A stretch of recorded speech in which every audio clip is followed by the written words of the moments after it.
برضو الفراخ دي كانت جوه برضو في نفس المكان اللي هي صغيرين فيه. بصوا ما شاء الله عليهم، الله اكبر ما شاء الله.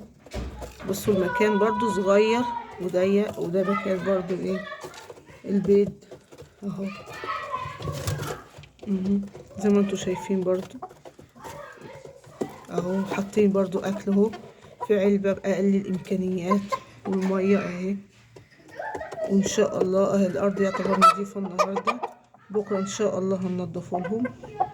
وده اهو اللي يقول لي سايبة الديك ده ليه، انت عايزة بيت تخصيب مخصب؟ اقول لهم انا بحب يا جماعة اسمع صوت لما يأذن الصبح ويصحينا الصبح. يا لو عجبكم الفيديو دوسوا اشتراك في القناة وقولوا لايك. رأيكم ايه معانا؟ وشايفينه اهو بيسلم عليكم. يلا يلا السلام عليكم.